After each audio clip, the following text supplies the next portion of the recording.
Сәлем қыздар, бүгін өте дәмді түрік бақлавасын даярлаймыз.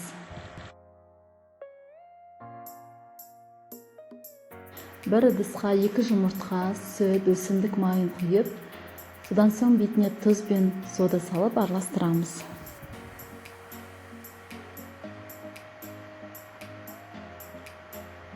Осы сұйықтығымызға 2 ас қасық уксус құямыз. Ұнымызды біртіндеп араластырып отырып қосамыз. Осы араласқан қамырымыздан нан елейміз. Нанымыз өте жұмсақ болуы тиіс. Осы еленген қамырымызды немесе нанымыздың бетін жауып, бір түнге немесе кемінде 2 сағатқа бетін жауып қоямыз. Қамырымыз тынған соң 8 бірдей бөлікке бөліп аламыз. Қалған қамырымызды дөңгелектеп бір ыдысқа салып қоямыз. Содан соң біртіндеп алып отырып жаямыз.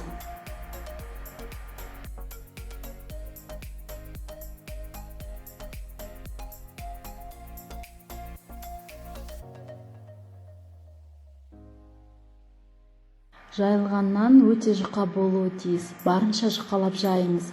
Салыстырмалы түрде салфетканың жұқалығы сияқты болуы тиіс. Жұқа болуы үшін крахмал қолданамыз. Крахмалды сеуіп отырып жаямыз. Видеода барлығы толық көрсетілген.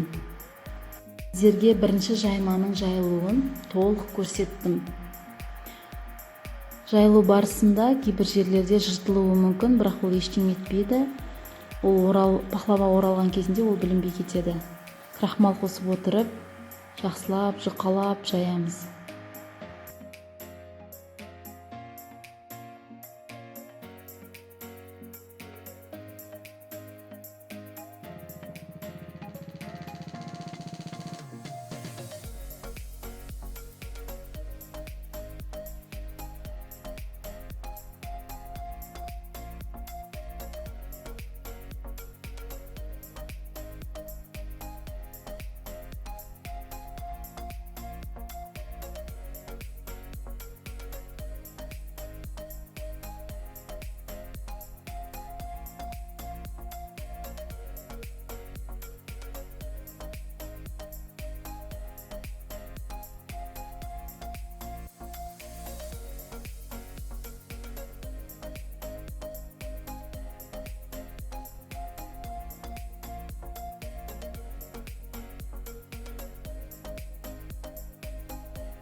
Жайылған жайманың бетіне блендерден өткізілген жаңғақты сеуіп, оқтауымызды алып, ораймыз.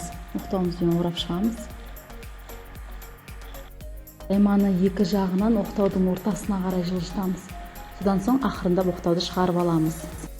Болашақ пахлаваны бірнеше бөлікке бөліп аламыз. Содан соң ыдысқа орналастырамыз.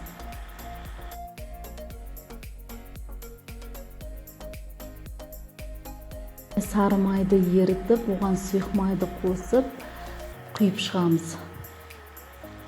Содан соң 180 градуста қызып тұрған пеште 25-30 минуттай пісіреміз.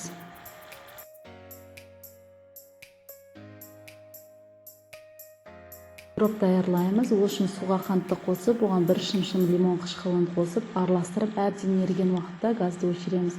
Содан соң сиробымызды сәл суытып қоямыз. Дайын болған пахлаваның бетіне сиробымызды құйып шығамыз. Дайын болған пахлаваны қалауыңызша фисташка ұнымен әсемдеп, сәндеп шықсаңыздар болады. Осымен пахлавамыз дайын, өте дәмді болып шығады. Міндетті түрде даярлап көріңіздер. Сіздерге бір қажетім тиіп жатса, жүрекшені басып, пікір қалдыруды ұмытып кетпеңіздер.